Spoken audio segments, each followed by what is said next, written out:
Good morning everyone. नए class कक्षा में आपका स्वागत है। चलिए हम आपकी गुड मॉर्निंग। गुड मॉर्निंग बेटा, कुछ नेटवर्क प्रॉब्लम के कारण थोड़ा आपको वेट करना पड़ा। चलिए, तो हम आपको बताने जा रहे थे पंडित जवाहरलाल नेहरू के बारे में। ठीक है, ये चैप्टर है आपका सेकंड चैप्टर, भारत एक एक खोज। इसके राइटर यानी लेखक हैं पंडित जवाहरलाल नेहरू, जो हमारे प्रधानमंत्री थे। पहले बारे में कुछ जानेंगे, ठीक है, इनके जो है लाइफ के बारे में थोड़ा जानेंगे, उसके बाद फिर अपना चैप्टर करेंगे।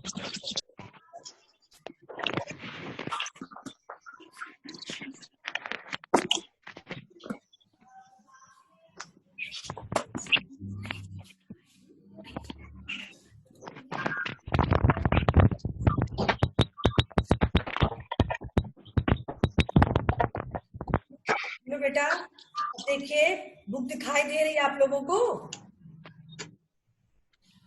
तो दिखाई दे रही है? हाँ बेटा, सबको बुक दिखाई दे रही है? No ma'am. Yes ma'am. No ma'am. Network problem होगी आप में। देखिए, कुछ लोग देख पा रहे हैं, इसका मतलब यहाँ नहीं प्रॉब्लम है। क्यों अनुभव?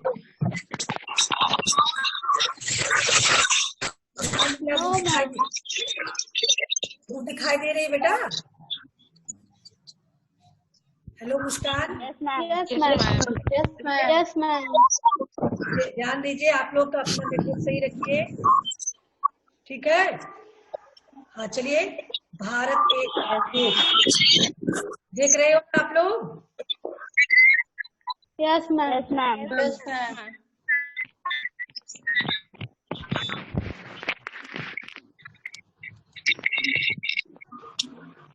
चलिए देखिए, पंडित जवाहरलाल नेहरू, ठीक है, इनके बारे में हम जानते हैं। इनका जन्म 14 नवंबर, तो आप लोगों को पता ही है ना, हम बाल दिवस मनाते हैं 14 नवंबर को। हेलो। Yes ma'am. किस प्रधानमंत्री के जन्मदिन को हम बाल दिवस के रूप में मनाते हैं? जवाहरलाल नेहरू। पंडित जवाहरलाल नेहरू। तो इनका जन्म 14 नवंबर 1879 को उत्तर प्रदेश के इलाहाबाद में हुआ था, ठीक है? इनकी शिक्षा, प्रारंभिक शिक्षा इलाहाबाद के स्कूल में हुई। इसके बाद कॉलेज में, ये फिनिश कॉलेज में इन्होंने जो है इंटर कॉलेज की शिक्षा ली, ग्रेजुएशन किया। उसके बाद लॉ की पढ़ाई करने के लिए ये लंदन विश्वविद्यालय यानी लंदन के कैम्ब्रिज विश्वविद्यालय में गए, और वहां पर वे 1919 में गांधी जी के संपर्क में आए। बताइए, नेहरू जी भी लॉ पढ़े थे, गांधी जी का क्या था? क्या? Hello ma'am. गांधी जी के बारे में भी तो आप लोग जानते हैं। तो गांधी जी ने भी तो पढ़ाई की थी, लॉ पढ़ा था। Yes ma'am. बेटा सही से, बहुत यहाँ से बहुत आवाज आ रही है। देखिए, आप लोग सही से बैठिए, जहाँ आवाज आ रही है उस आवाज पे कंट्रोल कीजिए। कोमल बेटा, सुनाई दे रहा है? Yes ma'am. तो इन्होंने लंदन कैम्ब्रिज विश्वविद्यालय से लॉ की परीक्षा उत्तीर्ण की। उसके बाद 1919 में गांधी जी के संपर्क में आई। ये गांधी जी के साथ रहने लगे हैं। स्वतंत्रता आंदोलन आंदोलन हुआ है भारत में, गांधी जी का साथ यानी गांधी जी ने अपने। अब आते हैं उपलब्धियां। देखिए, इनकी विशेष उपलब्धियां क्या है? 1947 में स्वतंत्र भारत के प्रथम प्रधानमंत्री बने, और फिर इन्हें निर्माता भी कहा जाता है, क्योंकि भारत के निर्माण में इन्होंने बहुत ही महत्वपूर्ण भूमिका अदा की। क्या इन्होंने किया है भारत के निर्माण में? रखते बेटा, बताइए। आदर्श बेटा आप बताएंगे। तो भारत के निर्माण में नेहरू जी को क्या भूमिका रही है? Yes, ma'am. आगे पढ़ते हैं हम। तो ये स्वतंत्र भारत के प्रथम प्रधानमंत्री थे और आधुनिक भारत के नवनिर्माणकर्ता भी निकले।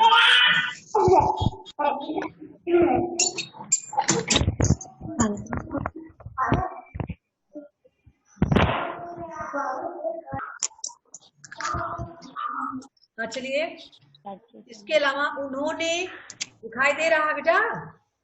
Yes, ma'am. उन्होंने योजना आयोग का गठन किया। किसका गठन किया?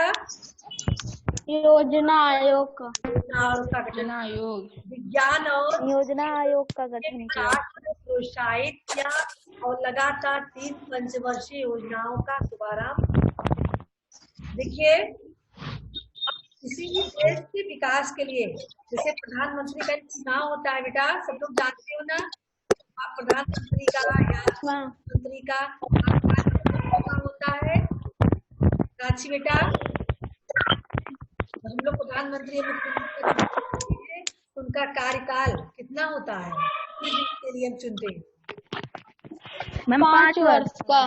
मैम 5 साल। हाँ, 5 साल 5 वर्ष है। तो 5 साल के लिए हम लोग चुनते हैं।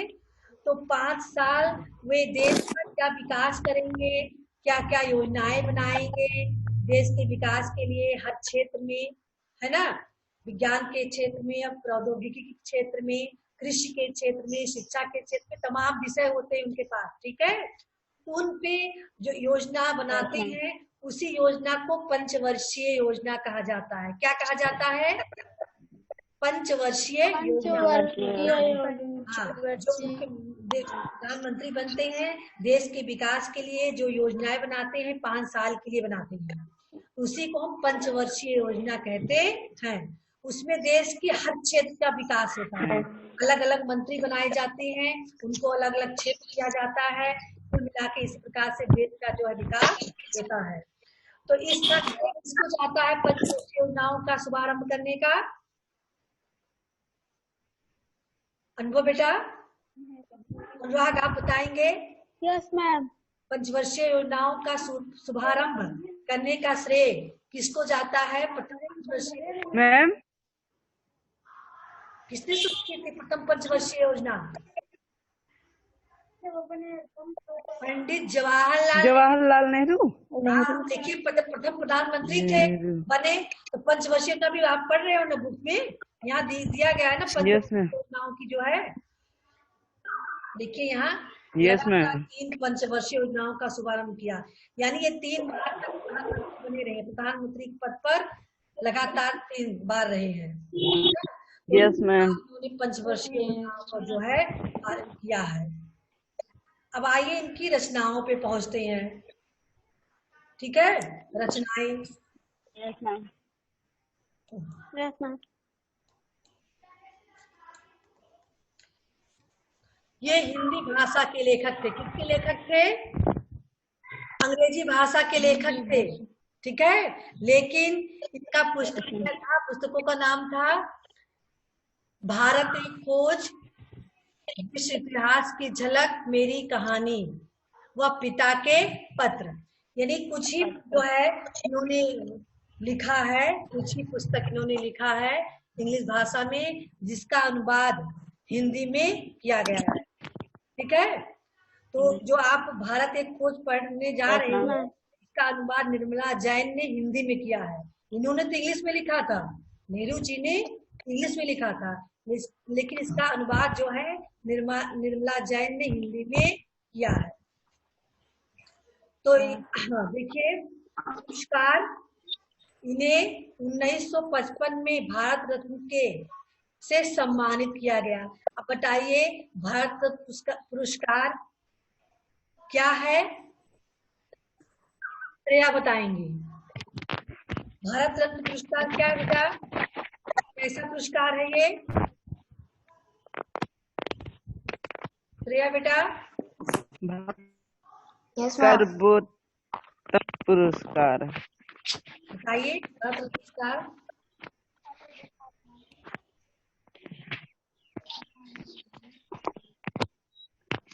कितने लोग बता सकते हैं भारत रत्न पुरस्कार क्या है? Raise your hand. हाँ मुस्कान बताएंगे बेटा, बताइए। मैम भारत का सर्वोच्च पुरस्कार। हाँ, ये भारत का सर्वोच्च पुरस्कार है जो विशेष है। हाँ, जो देश की सेवा के जो विशेष सेवा करता है उसको ये पुरस्कार दिया जाता है, चाहे साहित्य के क्षेत्र में हो, चाहे विज्ञान के क्षेत्र में हो, चाहे समाज सेवा के क्षेत्र में हो, है ना। विशेष सेवा करने के लिए भारत का ये सर्वोच्च पुरस्कार है जो दिया जाता है। चलिए अब आइए मृत्यु। 27 मई 1964 में इनकी मृत्यु हुई, यानी 47 से प्रधानमंत्री थे बने और 64 तक जब इनकी मृत्यु हुई है तब तक के प्रधानमंत्री के पद पर ही बने रहे हैं। ठीक है, इन्होंने इन्हें देश सेवा के लिए बहुत समय मिला। इनके शासन काल में जो स्वतंत्र हुआ था हमारा देश जब, तो हमारे देश में बहुत सारी कमियां थी, क्योंकि अंग्रेजों ने हमारे देश को बहुत ही जर्जर स्थिति बना दिया था, बहुत ही शोषण किया था। लेकिन जब ये प्रधानमंत्री बने तो इन्होंने हर क्षेत्र में बहुत ही अच्छा कार्य किया, बहुत ही सेवा की, बहुत ही योगदान दिया। ठीक है, इसी सारे योगदान के फलस्वरूप इन्हें भारत रत्न पुरस्कार दिया गया था। इनके याद हमेशा ये बच्चों से बहुत प्यार करते थे, है ना। बच्चों के थे प्यारे में, बच्चे ने प्यार से चाचा कहते थे, है ना। तो बच्चों से जो है प्यार करने के नाते ही इन्होंने खुद ही अपने समय में जन्मदिन को मनाने के लिए कहा कि मेरा जन्मदिन बाल दिवस के रूप में मनाया जाए, क्योंकि बच्चे मुझे बहुत प्रिय हैं। तो इस दिन देखिए आप लोग मनाते हैं बाल दिवस, उस दिन पढ़ाई न होकर केवल खेल कूद होता है, आप नेहरू जी को याद करते हो, है ना। तो यही सारी क्रिया। अब इनके बारे में आप लोगों ने जाना ना। हाँ, अब बताइए कुछ क्वेश्चन आप जो है डिस्कस कर रहे हैं नेहरू जी के बारे में। आप बताएंगे पंडित जवाहरलाल नेहरू का जन्म कब और कहाँ हुआ? रेज योर हैंड, कितने लोग बताएंगे? हाँ, खुशी बेटा बताएं। खुशी। जवाहरलाल नेहरू का जन्म 1880 में इलाहाबाद में हुआ, उत्तर प्रदेश इलाहाबाद में। डेट क्या था? आप डेट नहीं बताई। रत्नेश बेटा आप बताओ पीछे, पंडित जवाहरलाल नेहरू का जन्म कब और कहाँ हुआ? रत्नेश बेटा, हेलो रत्नेश, सो रहे हो बेटा? Hello ma'am. वो बताइए बेटा, पंडित जवाहरलाल नेहरू का जन्म कब और कहाँ हुआ?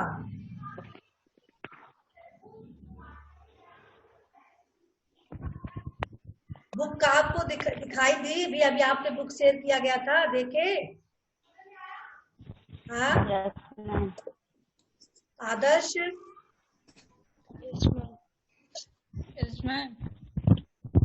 आप बताइए बेटा। मैम इनका जन्म 1869 में उत्तर प्रदेश के इलाहाबाद में।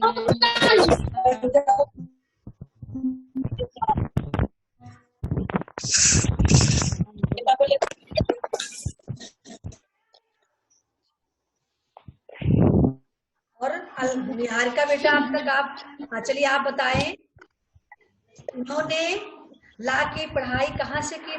कॉलेज से। निहारिका म्यूट कर रखी हो। महिमा बताएंगे क्या? महिमा सुन पा रही? खुशी, हेलो खुशी। Yes ma'am.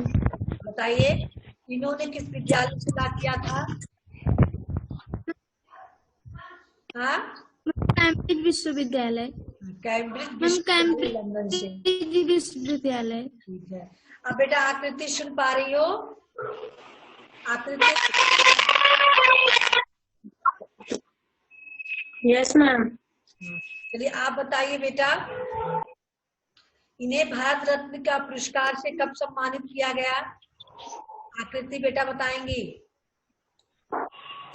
1955 में हुआ।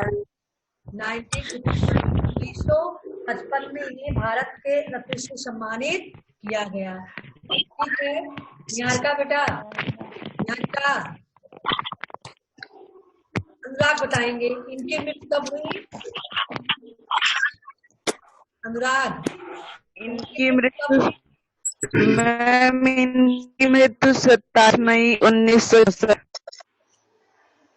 27 मई 1964 में।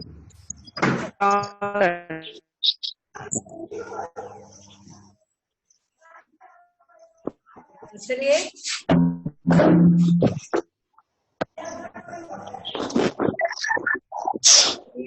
पाठ से जुड़े कुछ शब्द देखते हैं।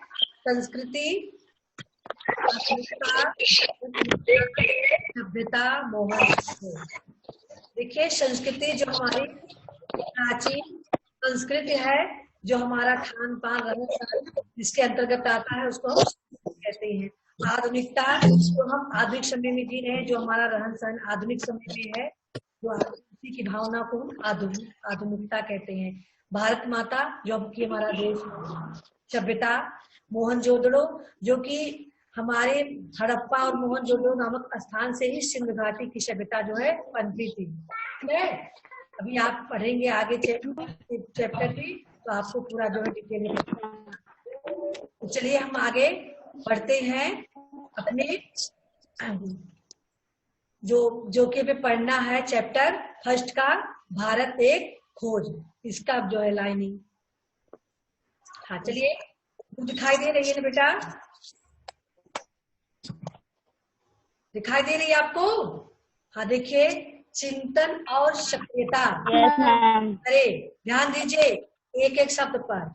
इन सालों में मैंने मन में यस मैम। भारत ही भारत रहा।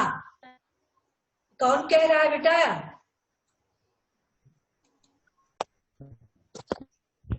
हाँ, ये वाक्य जो है किसके कथन है? मैम पंडित जवाहरलाल नेहरू। पंडित जवाहरलाल नेहरू, क्योंकि भारत का भ्रमण किए, उन्होंने जो देखा किसी को लिखा। मैम पंडित जवाहरलाल नेहरू। हाँ पंडित जवाहरलाल, तो अपने शब्दों में जो है अपनी बात को हम तक पहुंचा रहे हैं। तो हाँ उन्हीं की जो है, आगे बढ़िए। देखिए उन्होंने लिखा है कि चिंतन, यानी जब भी यह सोचते रहे और उनकी क्रियाशीलता लगातार जब बनी रही, देश भ्रमण के समय प्रधानमंत्री हुए तब, तो हमेशा ये उनके मन में भारत के प्रति, भारत की संस्कृति सभ्यता के प्रति संवेदना, विचार हमेशा जो है कि क्या रही, क्या वर्तमान में है, क्या भविष्य भूत में है, यानी उसी के बारे में हमेशा सोचते रहे। और आगे देखिए, इस बीच में बराबर उसे समझने और उसके प्रति अपनी प्रतिक्रियाओं का विश्लेषण करने का प्रयास करता रहा हूँ। और वे हमेशा भारत के बारे में अधिक से अधिक समझने का प्रयास करते रहे और फिर प्रतिक्रिया क्या थी, उस पर विश्लेषण करना कि ऐसा क्या था, ऐसा क्यों हुआ। जैसे हमारा देश पहले बहुत ही संपन्न था, है ना? हेलो हेलो, आज आगे काव्यांशु, काव्यांशु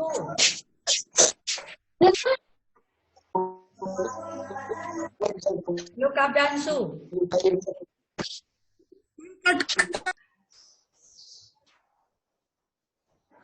हेलो गौरव बेटा, हेलो। हाँ चलिए,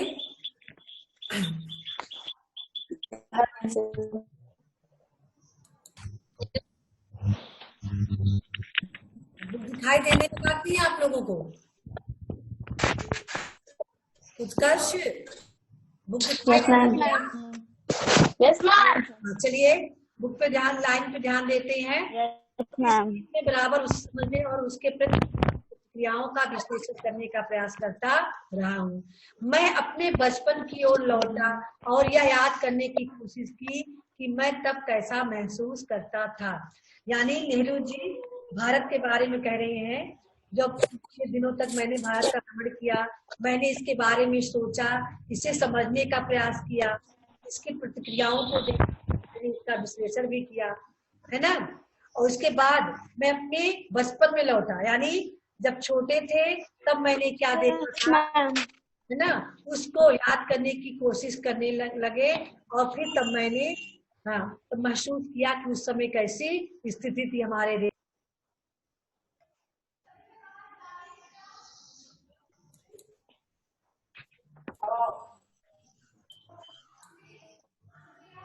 hello, yes ma'am. Yes, ma'am. आप लोग इतना तो अंदाजा लगा सकते होंगे ना कि जब पंडित जी यानी बचपन में थे, छोटे थे, तब हमारा देश क्या था। Ratnesh, hello Ratnesh. Yes ma'am.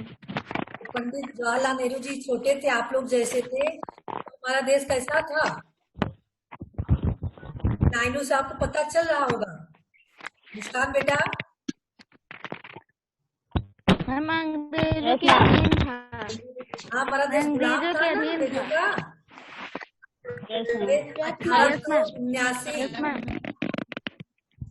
1889 में इनका जन्म हुआ था ना, 1889 में। Yes ma'am. Yes ma'am. 1947 में हमारा देश स्वतंत्र हुआ। तो उसने दिन का समय जो था अंग्रेजों की गुलामी था, तो उस समय देश की जो स्थिति थी उसके बारे में उन्होंने सोचा, है ना। उसके बाद में मैं सोचा और फिर लिखा है। और फिर आगे बढ़ते हैं। अपने भौतिक और भौगोलिक पक्षों के अलावा आखिर यह भारत है क्या। अतीत में यह किस विशेषता का प्रतिनिधित्व करता था, उस समय उसे शक्ति देने वाला तत्व क्या था। लाइन ध्यान से सुनेंगे।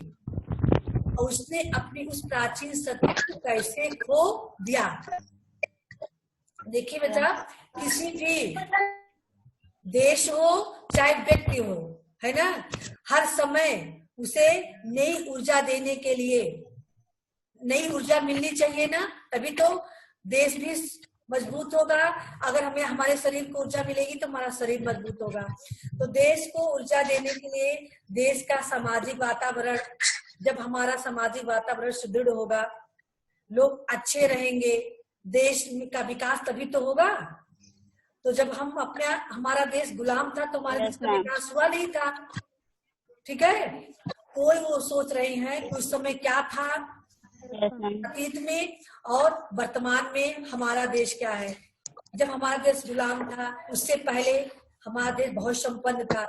उस समय हमारे देश की संपन्नता किस कारण थी, तो फिर ऐसा कौन सा कारण हुआ कि हमारा देश गुलाम हुआ, है ना। इन सब चीजों के बारे में इन्होंने विश्लेषण किया। ठीक है, कि किसने उसे शक्ति दी, कैसे हमारा देश आगे बढ़ा। और फिर विशाल जनसंख्या का बसेरा होने के अलावा क्या आज उसके पास कुछ बचा है जिसे जानदार कहा जा सके। आधुनिक विश्व में उसका तालमेल किस रूप में बैठता है। यानी जनसंख्या के दृष्टि से हमारा देश बहुत विशाल है। चीन के बाद दूसरा स्थान अब भी है ना, पहले भी था। तो एक देश को मजबूत, देखिए ध्यान दीजिएगा, देश की मजबूती किससे होती है, क्यों जनसंख्या से देश की मजबूती नहीं होती है। बेटा मुस्कान, मुस्कान बेटा, अनुभव समझ पा रहे हो।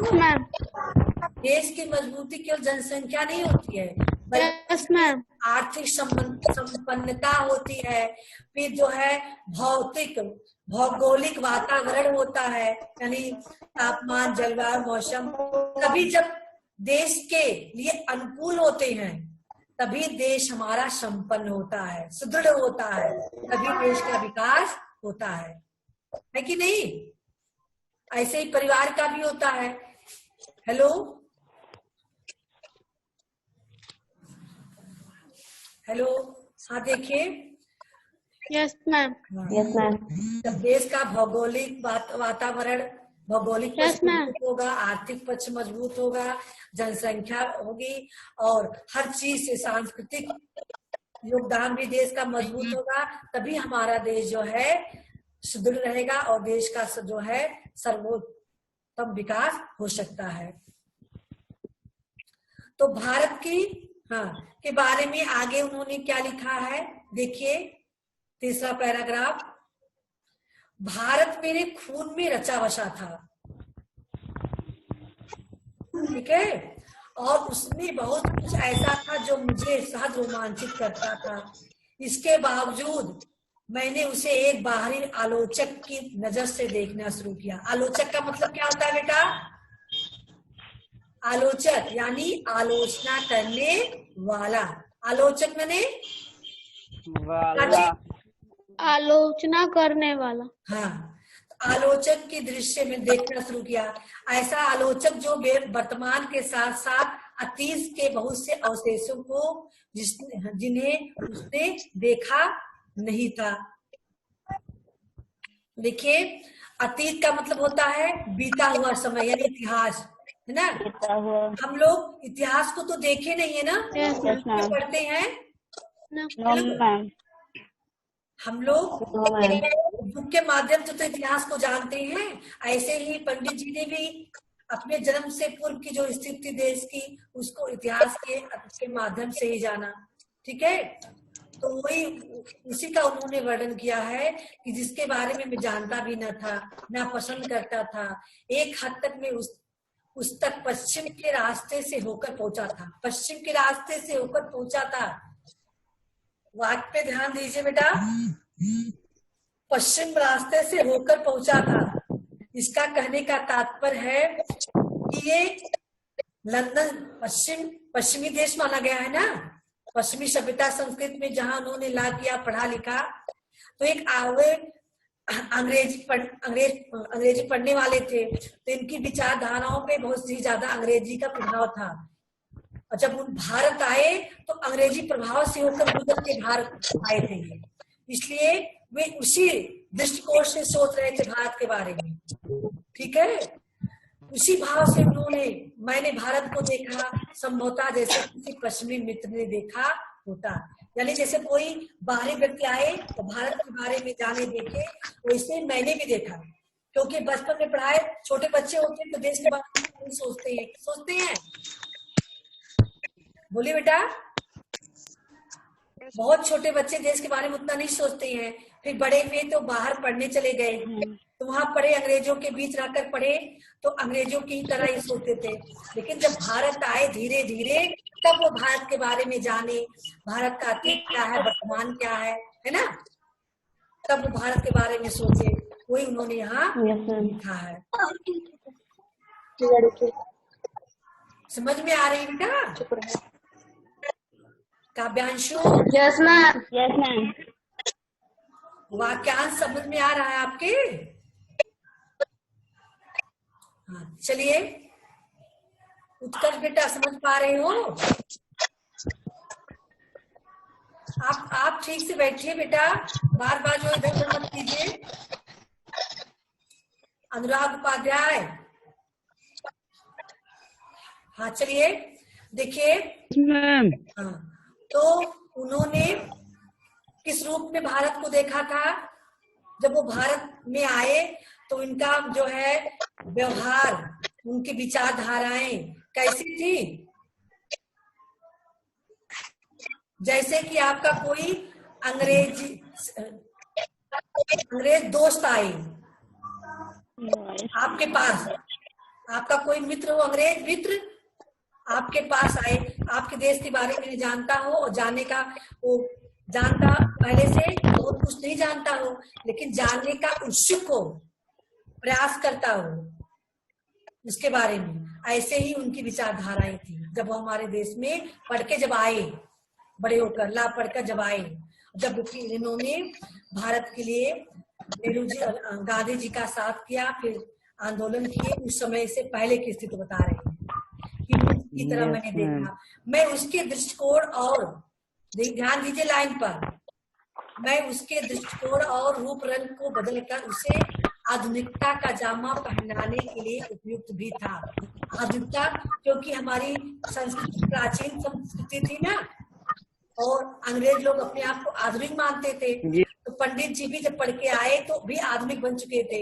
इसलिए वो कह रहे हैं कि मैं अपने देश को आधुनिकता का जामा पहनाना चाहता था, अर्थात अपने देश को आधुनिक बनाना चाहता था।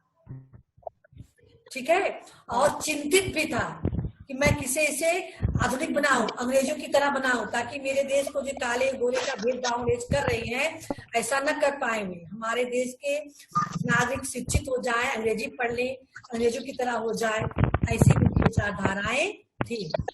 किंतु मेरे भीतर शंकाएं सिर उठा रही थी। क्या मैंने भारत को जान लिया था? क्वेश्चन मार्क लगा हुआ है ना। ऐसा सोचते समय मेरे मन में नेहरू जी के मन में शंका भी हो रही थी। क्या मैं भारत को ठीक से पहचान पा रहा हूँ? क्या मैं इसे आधुनिकता पर कर पाऊंगा या नहीं?